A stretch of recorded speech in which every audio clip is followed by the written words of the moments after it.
Welcome back to Historic. We're learning what happened in the past, what's happening in the present, and what's making history.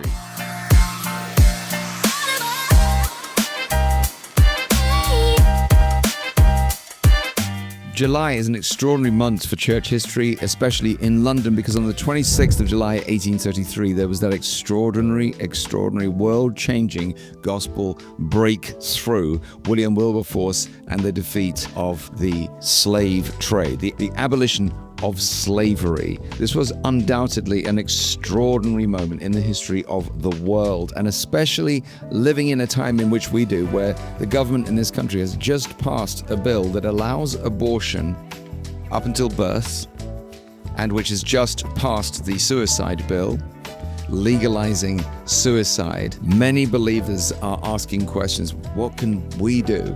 And what is God doing in the middle of all this? It is so valuable to remember a man like William Wilberforce, who fought and fought and fought and turned over a wicked structure that was happening in the world and in society that was legally accepted, but is now universally recognized as evil. Now, often you hear people say, of course, we need another Wilberforce. We need another Wilberforce. But they don't know the first one. They don't know that Wilberforce was considered the wittiest man in London.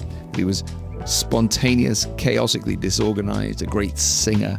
When you read the biographies of Wilberforce, you come away realizing that even the biographer himself is saying, how did this man change the world? How did this man change the world? Wilberforce was late again.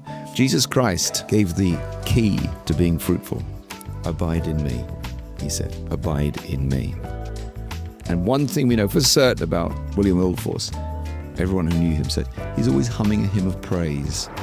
In the present, we've given lots of people walks through London's church history, had some great times. I also had the privilege of being invited to speak in Denver in the United States. I spoke at Armour Day Academy, where I spoke for their first ever graduation. Wonderful experience meeting delightful young people. Also, I had the privilege of preaching at the Heights Church, Denver, and that sermon was recorded. You can see the link is below. The Heights Church is seeing huge growth. Suddenly they're having about 1,500 people every week showing up at the church. It's a great privilege to preach Jesus to that room. Another thing that's happened in the present, I had the privilege recently of taking Ed Stetzer on a walk through London's church history, and he invited me to be on the Ed Stetzer radio show. We had a great time talking with Graham Miller of the London City Mission about how God has changed things in London. The link for that show is also below.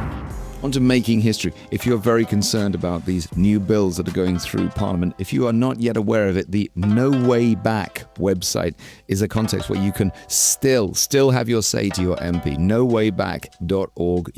nowayback.org.uk. You can still be part of the conversation. You can still write to your MP. Two more things making history. At the end of July and the beginning of August, on the 31st of July to the 2nd of August, we are giving our Summerfest, God of God, Light of Light. 1700 years since the Nicaea Council. Such an extraordinary and important moment in the history of the world, where people were discussing, turning over, who is Jesus? How is his relationship to the Father? And what difference does this actually make? The speakers we have lined up: Stefan Simonin from London Seminary. He'll be giving the historical context of Nicaea. And then we have Clive Bowsher drawing out what the Bible says about these great subjects. And then Ken Brownell, our own Ken Brownell, will be teaching what is the significance of these things for actual life. What difference does this make? It's promising to be a wonderful time. We'll be giving walks and tours as well. And there still are some spaces. If you go to christianheritagelondon.org, you can sign up. And lastly, a new resource that's just coming out. Our dear friend Thomas West, who planted Redeemer Queen's Park in London and is now pastor of Nashville First Baptist in America. He has written with Trevin Wax an important new book called The Gospel Way Catechism. Now, catechizing is a practice which is not in favor as it has been, but it is a practice that was done by the church for years. Asking, what does the Bible say about this? What is true about God? It's particularly helpful because, of course, it shows what the world says, but also what the Bible says about these huge issues. What is true about Jesus? What is true about life? What's the purpose of life? And then drawing out what the whole Bible says about each of these subjects. The book is divided into 50 questions, and we've had it round the table in our home, and it has provoked very, very helpful conversations, questions, answers, and really stimulated and built us up. It's a really useful equipping resource. The Gospel Way Catechism, out now.